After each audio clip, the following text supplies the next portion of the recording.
नमस्कार, मैं श्रीपाद बख्शी पुनः उपस्थित हूँ आपके सामने पानी सी जिंदगी से एक और मोती लेकर। कहते हैं कि इतिहास दोहराता है, पर इतिहास तभी दोहराता है जब हम इसे सबक नहीं लेते।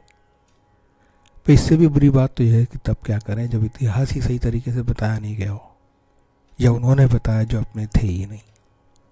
भारत पर अंग्रेजों के 200 वर्षों पर लिखी पुस्तक एरा ऑफ डार्कनेस जो श्री शशि थरूर जी ने लिखी है, पढ़ी और ऐसा बड़ी तीव्रता के साथ महसूस हुआ कि कुछ बातें हमें हमारे स्कूल के पाठ्यक्रम के माध्यम से अवश्य बताई जानी चाहिए।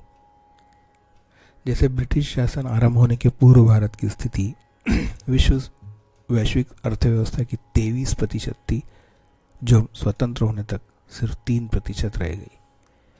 इतनी अच्छी अर्थव्यवस्था बावजूद इस तथ्य के कि पहले औरंगजेब और फिर 1739 में नादिर शाह ने इस देश को जितना चाहा उतना लूटा और संपत्ति बाहर ले गए। 18वीं सदी के आरंभ में संपूर्ण विश्व के टेक्सटाइल बाजार पर 25% हिस्सेदारी के साथ भारत सर्वोच्च स्थान पर था, और ऐसा कपड़ा बंगाल में बना जिसकी तुलना हवा से की जाती थी। इतना भारीन कपड़ा सूत से बनाया जाता था। इसी समय स्टील के व्यापार में भी सर्वोच्च स्थान भारत का था, जहां 300 से 400 टन क्षमता के 3 से 4 हजार जहाज बनाए जाने की क्षमता थी। खुद अंग्रेज इतिहासकारों ने इन दोनों क्षेत्रों में उपलब्ध तकनीक और हुनर की अत्यधिक तारीफ की है, परंतु इन दोनों ही क्षेत्रों को बहुत ही सोची समझी साजिश के तहत इस प्रकार के नियमों में उलझाया कि दोनों ही इंडस्ट्रीज का लगभग खात्मा हो गया। टेक्सटाइल वर्कर्स नौकर बनकर रह गए, कुछ हुनरबाजों के तो अंगूठे तक तोड़ दिए गए।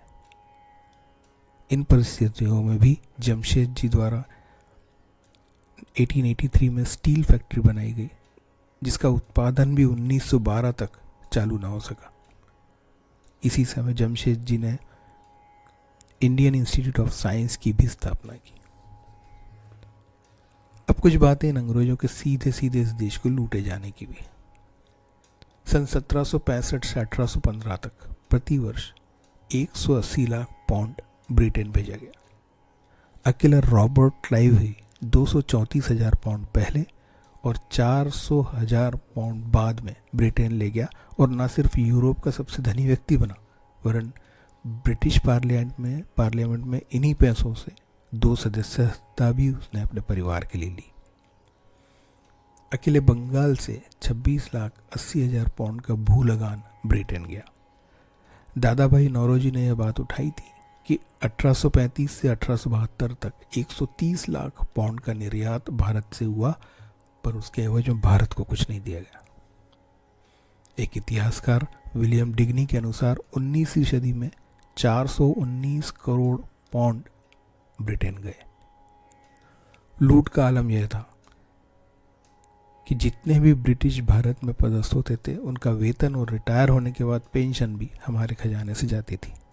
और तो और भारतीय और ब्रिटिश कर्मचारियों और सैनिकों की वेतन और सुविधाओं में जमीन आसमान का अंतर था। अगर कोहिनूर की बात करें तो बहुत अच्छा किस्सा उसमें लिखा गया है कि अफगान की रानी ने उसकी कीमत के बारे में क्या कहा। उनका कहना था कि एक तंदुरुस्त व्यक्ति 4 दिशाओं में 4 पत्थर फेंके और 5वां पत्थर हवा में उछाले। इस तरह से जो आकृति बनेगी, इसको आप ठोस सोने से भर दीजिए, उसकी कीमत भी कोहिनूर की कीमत से कम होगी। इसके अलावा भारतीय सैनिकों का उपयोग विश्व युद्धों में और अन्य युद्धों में ब्रिटिश सेना के रूप में बेहिसाब किया गया, जिसमें सिर्फ प्रथम विश्व युद्ध में ही 74,187 भारतीय सैनिक मारे गए। इसके अलावा असंख्य भारतीयों को समय समय पर मारा जाना तो आम था। जलियांवाला बाग के 1499 निहत्थे भारतीयों का मारा जाना तो वैसे भी नहीं भूला जा सकता। अगर उपरोक्त और अन्य कई बातें हमारी युवा पीढ़ी को पाठ्य पुस्तकों के माध्यम से बताई जाती, तो इसका ऐतिहासिक प्रभाव सबके दिलों पर पड़ता। हमारे पूर्वजों के हुनर और क्षमताओं पर हमें गर्व होता, और हम इस भावना से ग्रसित नहीं होते कि जी फॉर जेंटलमैन मतलब सूट बूट वाला आदमी। उन सैकड़ों स्वतंत्रता सेनानियों के प्रति एक अलग ही आदर होता जिन्होंने सही में अपना सर्वत्र न्यौछावर किया। इन बातों के पता होने से स्वाभाविक रूप से देश के प्रति सम्मान और गर्व की अनुभूति होती और हम अपने देश को शायद ही कभी बुरा कह पाते, जो आज बड़ा प्रचलन में है। देश प्रेम की भावना बहुत प्रबल होती।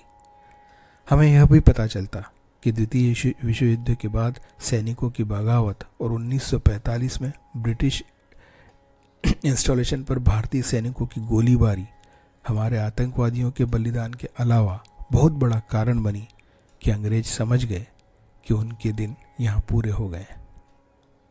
वरना बंगाल में यदि अकाल है तो गांधी क्यों नहीं मरता कहने वाला चर्चिल और उस मानसिकता के दरिंदे सिर्फ किसी के उपवास पर बैठने और सत्याग्रह करने से भारत छोड़ने वाले नहीं थे।